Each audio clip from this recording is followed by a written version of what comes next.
Dust drifted over the cemetery like smoke from an old battle. "That's your protection now, widow." Cole Garrison's voice sliced through the stillness. "Some dust-covered relic who can barely stay in the saddle." His laughter cracked across the rows of headstones.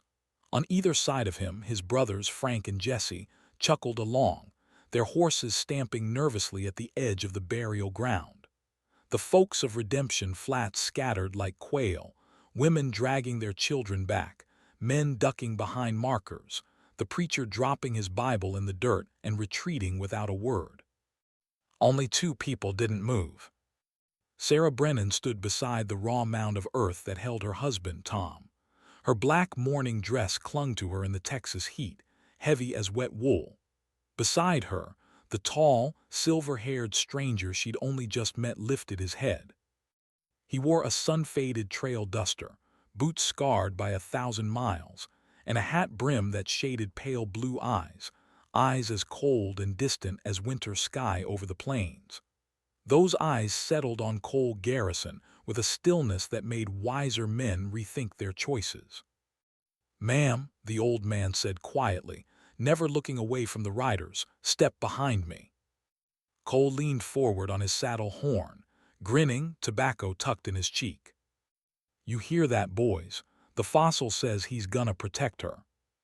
He spat a dark stream onto the cemetery path. "Old-timer, you got 10 seconds to crawl back on whatever dragged you into this town and ride out. This is Garrison business." Sarah's hand closed around the old man's arm. "John, there's 3 of them," she whispered. "They killed Tom." John Brennan, Tom's father, who had arrived that very morning for a son's funeral he never expected to attend, didn't so much as blink. "I can count, daughter," he replied softly, "and I know exactly what they did." Frank Garrison's grin faltered.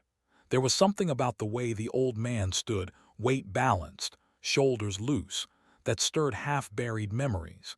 His gaze slid down to the gun belt at the stranger's hips. Twin revolvers rested there. Old cavalry Colts, blue steel well-kept, grips made of pale bone, worn smooth by long use. Tiny carved initials marked each one. Frank squinted. "Hold up," he muttered. "Cole, look at those irons." Cole's hand drifted toward his own pistol. "I don't care if he's packing Lincoln's personal sidearms. He's still just an old fool." John's right hand moved. It wasn't a young man's blur, but it was clean and deadly. Leather creaked, metal cleared the holster. In one smooth, practiced sweep, the Colt came up, cocked and leveled at Cole Garrison's chest. Frank's breath caught. He'd seen that motion before, if only in stories. "Jesus," he whispered. The letters on the bone grip were clear now. JTB. And faint cavalry markings, 5th Cavalry. "Cole," Frank rasped, "that's John Brennan, the John Brennan." Cole's smirk cracked. "What?" "5th Cavalry Scout," Frank said hoarsely. "Apache Wars, they called him the Twin Devil." John's voice stayed soft and steady. "I'm the man whose boy you murdered," he said. "And I'm giving you one chance. Ride out of this town and never circle back. Otherwise, I'll kill all 3 of you where you sit. If you're riding along with this tale of bullets, blood, and frontier justice, tip your hat with a like and hitch your wagon to the channel by subscribing. Now, don't move, because everything changes from here." Sarah's pulse roared in her ears. She'd known this man for barely 4 hours. His horse had appeared on the road just as the funeral began. In 5 years of marriage, Tom had spoken of his father only once, late at night, staring at the ceiling. "He's a hard man," he'd said, "dangerous, a killer." Cole's face flushed dark red. "You can't take all 3 of us, old man," he snapped. "Even if you're still quick, which I doubt, you can't gun down all of us before one of us drops you. That's just numbers." "Maybe," John replied. "But I'll kill you first, Cole. That's not guesswork, that's certainty. Your brothers might finish me after, but you'll already be dead before your boots leave the stirrups." His thumb rested lightly on the hammer. "So," he asked, "how's this going to go?" The standoff stretched out over the graves. 5 seconds, 10. Frank made up his mind first. His nerves snapped like a dry twig. "This ain't worth dying for," he muttered, yanking his reins back. "Not today." "You coward," Cole snarled, but sweat trickled down from under his hat brim. Jesse's horse was already backing away. "Frank's right, let's go." Cole glared at John, jaw tight. "This ain't finished, old man," he spat. "We'll burn that ranch of yours to ash. We'll kill you both." John's revolver followed him. Then suddenly the Colt boomed. The shot slammed into the dirt at Cole's horse's front hooves. The animal screamed, reared, nearly unseating its rider. When Cole wrestled it back under control, his eyes flew to John. Both Colts were out now, one in each of John's hands, steady as gun stocks on a fort wall. "Next round goes through flesh," John said. "Now ride." They went. Cole last, still yelling empty threats that the wind carried away. Slowly, the town folk crept from hiding, whispering to one another as though they just watched a ghost walk. Sarah's strength left her. She dropped to her knees beside Tom's grave, fingers digging into the fresh dirt. John holstered his guns and lowered himself beside her, joints creaking, eyes shining. Tears cut clean paths through the dust on his lined face. "I'm sorry," he said in a voice barely louder than the wind. "Sorry I wasn't here when he needed me. Sorry I walked out on him. Sorry it took his death to drag me home." Sarah looked at this stranger who shared her last name, this living legend who had just saved her life. "They'll come back," she whispered. John nodded. "I know, and when they do," his gaze hardened, "I'll be ready, that's my word." 3 hours later, they sat facing each other at her kitchen table, lamplight catching the steel of the twin Colts resting between them. John had taken off his duster. The man beneath it was lean and roped with old sinew, his body a map of old violence, white puckered scars, burn marks, thin knife tracks, and a missing finger on his left hand. "Tom never told me much about you," Sarah said, fingers wrapped around a chipped coffee cup. "Only that you left when he was 16, that you scouted for the cavalry, and that you were the most dangerous man he'd ever seen." John stared into the dark surface of his coffee, as if it showed him the past. "I was a killer," he said. "Bluecoat cavalry, then scout work, then bounty hunting. I was good at it, too good. Tom saw what that does to a man, saw me come home with blood on my hands too many times." He swallowed. "I left because I loved him, thought he'd have a better chance without me casting a shadow over him." "He turned out a good man," Sarah said firmly. "Built this place from bare dirt, treated folks fair. The Garrisons shot him in the back for it because he wouldn't sell." John's hands tightened around the cup until it creaked. "I got his letters," he said roughly. "Every year he told me about the ranch, about you." His jaw worked. "I never replied. Thought staying away was the kindest thing I could do. Now he's in the ground, and I wasn't here to stop it." "It's not your fault," Sarah began. "Isn't it?" John's eyes flashed. "I never taught him how hard this land really is. Never taught him that sometimes you've got to put a man in the dirt before he puts you there." Sarah rose and moved to the window. Outside lay the ranch Tom had paid for with his life, 200 acres of stubborn Texas soil, a creek that ran year-round, cattle with their brand on the hip. "I won't sell," she said, "and I won't run." "I didn't figure you would," John replied quietly. "Tom wrote about you too, said you were the strongest soul he'd ever met." He stood and buckled on his gun belt. "So we get ready," he said. "Because when the Garrisons return, they won't come alone. They'll bring men. And if we want to live, we're going to have to be willing to kill." "Whatever it takes," Sarah answered. "I'm ready." Morning broke colder than it had any right to be. Sarah pulled on riding pants and Tom's old gun belt. Her morning dress hung on the wall like something belonging to another woman from another lifetime. Out in the barn, John was already moving among the horses, checking hooves and cinches, rifle within arm's reach even while he slept. Habit, hard won and never forgotten. They rode into Redemption Flats with the sun just clearing the horizon. As hoofbeats echoed down Main Street, conversation died. Everyone in town knew what had taken place among the gravestones. Everyone wondered what blow would land next. Inside Hutchinson's general store, the shopkeeper looked like a man expecting lightning to strike his roof at any second. "Mrs. Brennan, Mr. Brennan," he stammered, "what can I do for you?" "Ammunition," John said. .45 caliber, 6 boxes, dried beans, coffee, salt pork, flour, medical supplies, bandages, carbolic laudanum. Hutchinson's hands trembled as he reached for the shelves. "Mr. Brennan, I don't want trouble," he whispered. "The Garrisons buy from me too. I can't afford to cross them." "You're getting paid, aren't you?" John's tone was flat as a gun barrel. "That makes this business." "Yes, but they'll hear of it. They'll say I took your side." Sarah stepped up to the counter, eyes hard. "My husband bought from you 5 years running," she said. "Paid on time, treated you like a neighbor.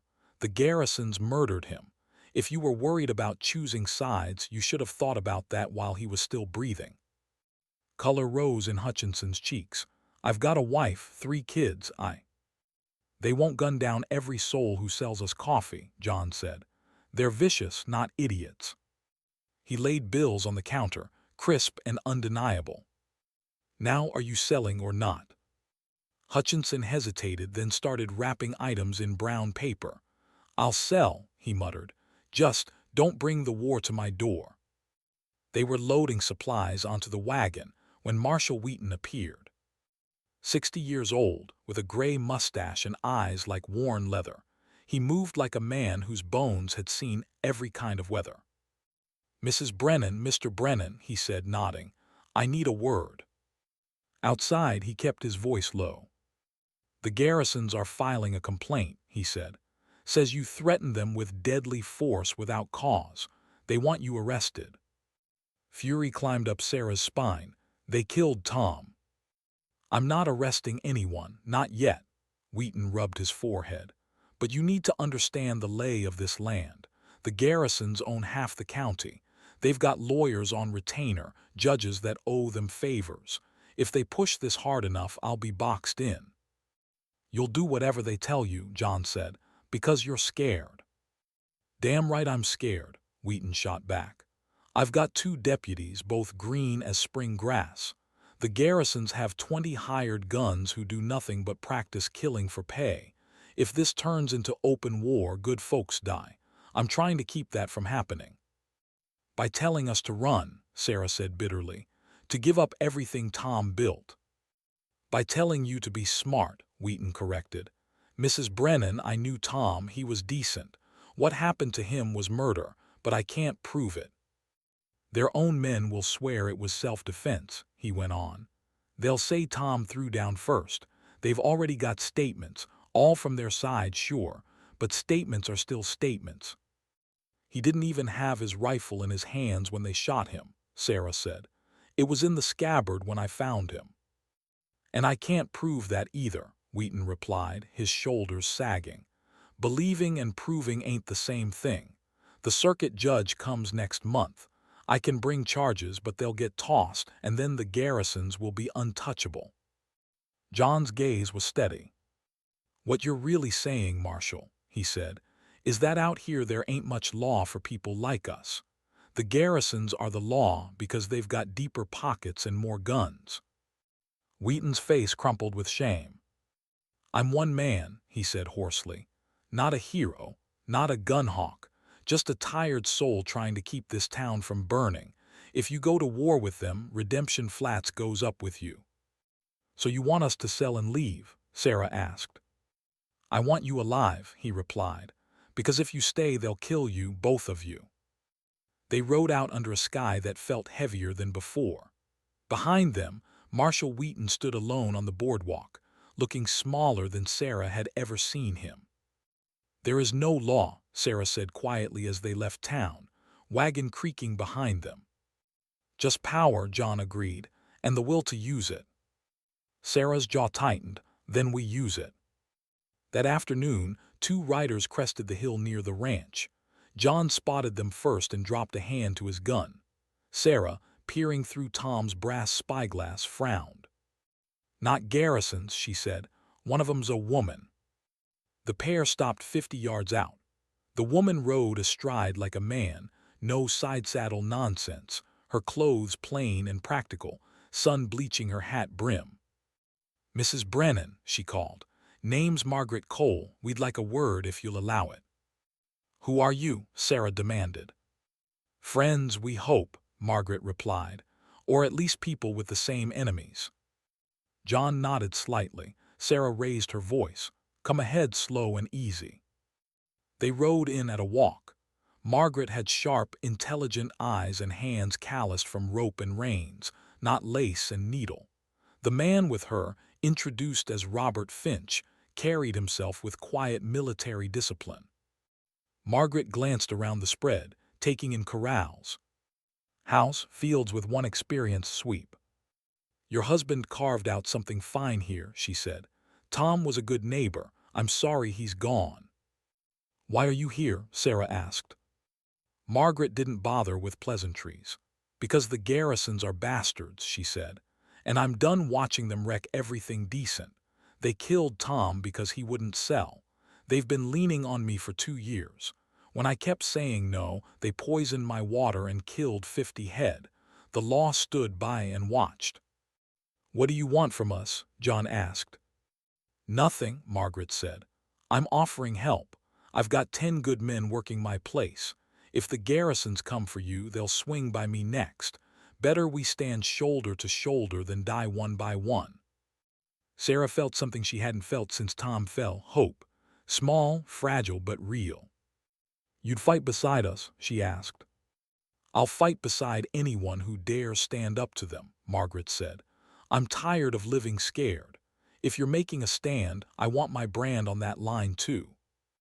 Robert Finch cleared his throat, voice rough as gravel. "Ma'am, I served at Fort Apache," he said, looking at John. "Heard plenty about a scout named John Brennan, twin Colts. Never forgot those stories. You that man?" John met his eyes. "I was," he said, "long time back." Finch nodded slowly. "Then maybe we've got a fighting chance. Because the Garrisons brought in 4 new guns yesterday out of Kansas. I know one name, Donovan. He's fast, mean, and expensive. They don't hire that kind unless they mean to spill a lot of blood."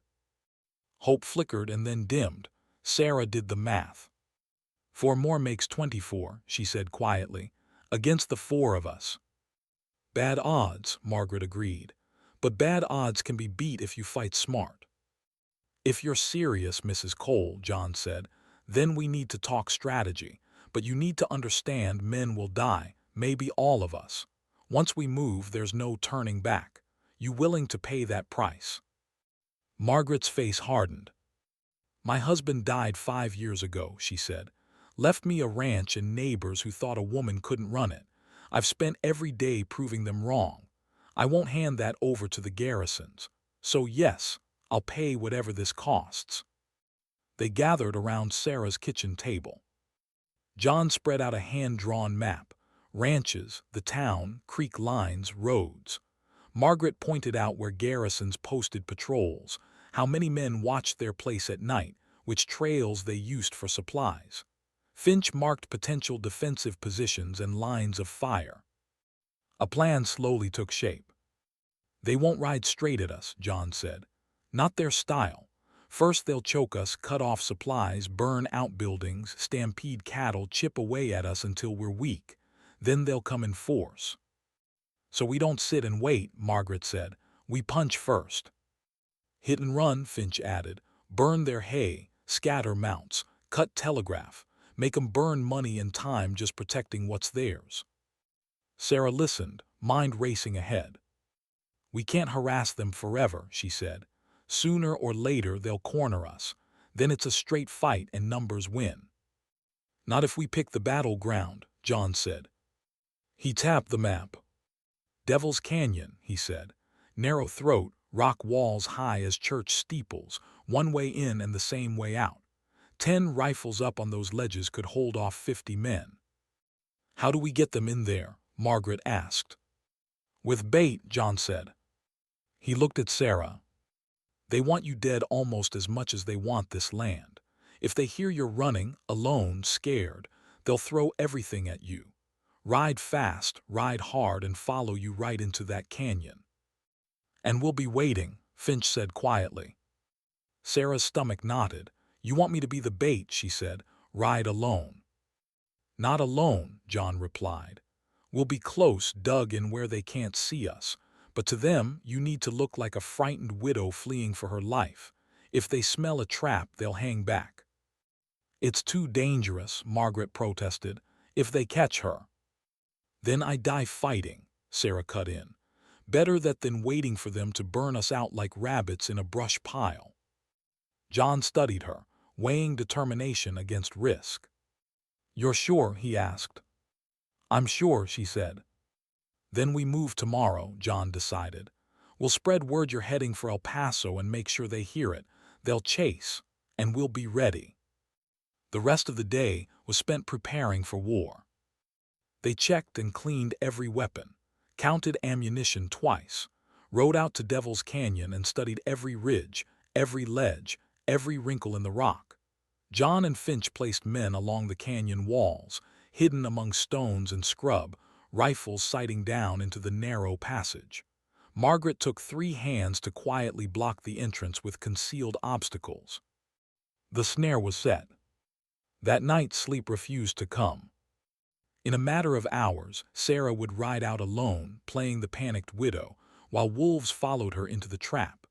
She knew she should feel terror. Instead, she felt hollow and cold, as if something inside her had frozen around a single purpose. A soft knock sounded. You awake? John's voice came through the door. She opened it. He stood there pale, a sheen of sweat on his brow, bandages under his shirt still seeping. The fighting and old wounds were catching up to him. Just wanted to see how you were holding up, he said. I'm fine, she lied. Then, John, if something goes wrong, if they catch me, don't come after me. Spring the trap no matter what, promise me. He shook his head. I can't. You have to, she insisted. If you die trying to pull me out, then Tom's death and everything we've done will be for nothing. Promise you'll finish what we started. His jaw flexed. At last he nodded.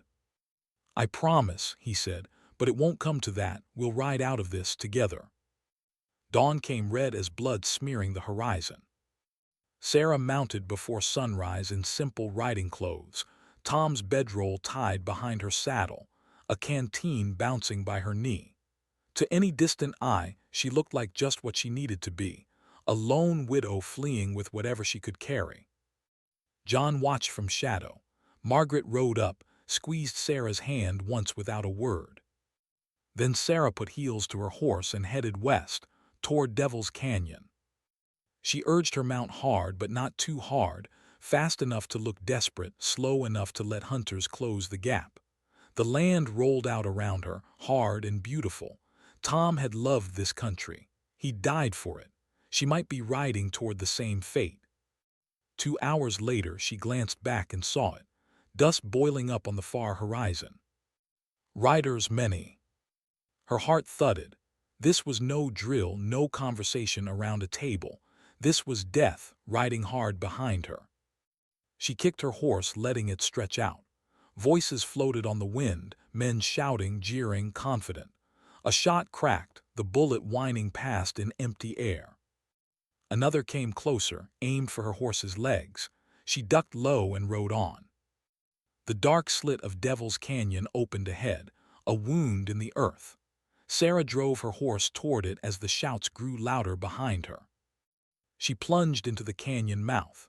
Red stone rose on either side, towering walls squeezing the sky into a strip. Hoofbeats thundered behind her as the garrison's riders followed, committed now, funneling into the narrow passage. She could hear them clearly, at least 15, maybe more, all inside the killing ground. Sarah rode deeper, 100 yards, 200, until a sudden flash winked from the ridge above. John's mirror signal. The trap was sprung. She spurred her horse toward the far end of the canyon, toward safety and higher ground. Behind her, the world exploded. John's order barked out and rifles roared from the canyon walls. The front ranks of the pursuing riders were chewed to pieces in an instant. Horses shrieked, men tumbled from saddles, saddle leather and flesh tearing under the avalanche of lead. The rest tried to wheel around, to escape back the way they came, only to find Margaret's men had already blocked the entrance. They were penned in, trapped in a stone throat with rifles spitting death from both sides. It wasn't a battle, it was butchery. The tight space turned their numbers against them. Men crashed into one another, horses reared and fell. Some riders tried to scramble for cover among boulders, bullets found them. Some spurred forward, screaming, thinking speed might save them. It didn't. A few threw down their guns and raised empty hands. The shooting didn't stop. Sarah reached the far end, slid from her saddle and snatched up her rifle. She climbed to a rocky perch, breath burning in her lungs, and looked down. The canyon was chaos, smoke, dust, blood. Men who had laughed at her husband's death now clawed at rock, begged, cursed, or lay still. She sighted along the barrel, squeezed the trigger. A man toppled. She worked the lever, fired again. Another shape crumpled. Her heart felt like iron. These were the men who had shot Tom in the back. She had no mercy left to offer. The slaughter lasted 5 minutes, maybe less. When the echoes died and dust began to settle, 23 bodies carpeted the canyon floor. Blood ran in thin streams between the stones. Sarah stood on the rim, rifle empty, staring at what they'd done. John climbed up beside her, face gray with exhaustion and pain. "Frank and Jesse aren't down there," he said. "They sent their crew, stayed safe at home. We're not finished yet." "No," Sarah said, "we're ending this now." She descended into the canyon and moved among the dead. Cole Garrison lay near the back, body riddled with holes. The Kansas gun hand sprawled beside the men they'd come to outshoot. All of them gone. Sarah drew a long breath. "Bring the horses," she called. "We're riding to the Garrison Ranch, and we're going to make Frank and Jesse a deal they don't dare refuse." They rode into the Garrison Ranch at noon. 14 exhausted fighters leading pack horses burdened with wrapped bodies. Sarah rode at the front, rifle across her saddle, jaw set. The ranch yard felt wrong without its usual bustle. Most of the hired hands lay cooling in Devil's Canyon. Only a handful remained, old wranglers, a cook or two, a couple of stable boys who stared wide-eyed at the approaching column. Frank and Jesse stepped out onto the porch of the big house. Frank's face went ashen when he saw the shrouded forms draped over horse backs. Jesse pressed a hand to his mouth, looking like he might be sick. "What have you done?" Frank whispered. "What you forced us to do," Sarah answered. "Your riders are dead, your brother is dead, your paid killers are dead. It's finished, Frank, you lost." "You murdered them," Jesse shouted, voice cracking. "No," John said evenly. "They came for Mrs. Brennan with guns in their hands. We defended ourselves. That's the law. That's justice. If you want to contest that, we can walk into town right now and speak to the marshal in front of everyone." Frank's hand drifted toward his holstered pistol. Margaret lifted her rifle, sighting clean on his chest. "Don't," she said. "Please, I'm bone tired of killing. We all are, just let it be over." Frank's fingers froze. His expression twisted, grief, rage, and the bitter taste of defeat all mixing into something hollow. "What do you want?" he asked. "I want you gone," Sarah said. "Sell this ranch. Take your brother, your money, whatever you can haul. Ride out of this county today and never come back. Just vanish." "And if we do?" Jesse asked, voice small and brittle. Sarah looked at him, eyes hard as January ice. "Then we'll kill you too," she said. "We'll burn this place down to the last fence post. And the only thing anyone will ever remember about the Garrison name is that it's what parents whisper to scare their children straight." Silence stretched thick between them. The arrogance that had once clung to the Garrison brothers was gone, burned away in Devil's Canyon. What remained were two broken men staring at the ruins of their power. "How long do we have?" Frank asked quietly. "Until sundown," John said.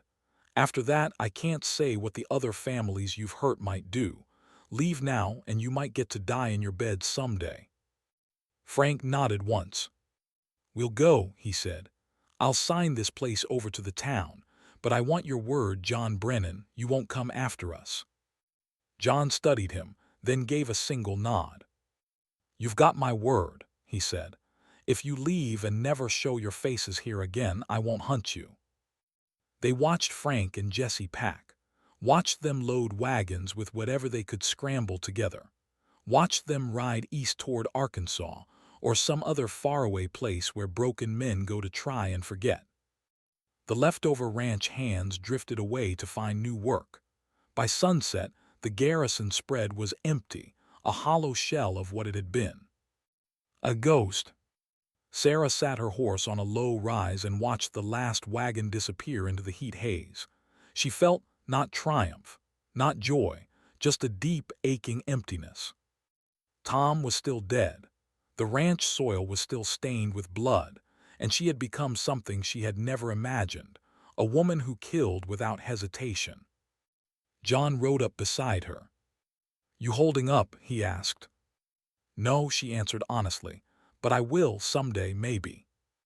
"Tom would be proud," John said quietly. "You fought for what he built, took more courage than most men ever find, or maybe it was madness. Hard to tell the difference out here." They rode home in silence. The land looked the same, the creek still singing over stone, the grass still swaying under the wind. But everything felt different. The world had shifted, and they had shifted with it. They thanked John in the days that followed, though the words felt too small for what he'd done. "Thank you for coming," Sarah told him, "for fighting, for backing your promise with bullets." "I should be thanking you," he replied. "You gave me the chance to do right by my boy, even if it came late. Let me be the father I should have been." He shook his head. "It doesn't wipe out the past, but it's something." They buried the dead from Devil's Canyon in a new cemetery on the town's edge. No names, no carved markers, just piles of stone over each grave, reminders that violence had once swept through like wildfire. The town held a meeting in the church hall. They argued and debated and finally decided to divide the Garrison Ranch among local families. Water rights were drawn up with care. Laws were drafted against land grabbing and intimidation. Small steps, but they pointed toward the kind of place Tom had dreamed of, a town where honest folks had a chance. 6 months later, spring rolled over Redemption Flats.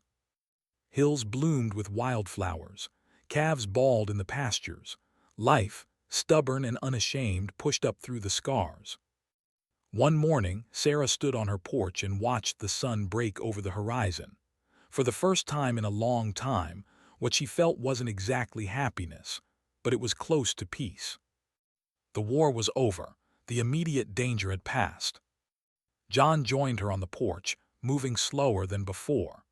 The wounds he'd taken had healed badly, leaving him stiff and short of breath, the weight of years suddenly visible on his shoulders. "I've been thinking," he said, "about staying, if you'd have me, help with the ranch, try to be the grandfather Tom's children should have known someday." Sarah smiled, her first true smile in months. "I'd like that," she said. "Tom would have liked it even more." They stood together, two survivors under a new sky, sharing the fragile calm that follows a storm. Margaret Cole rode up not long after, her arm fully healed.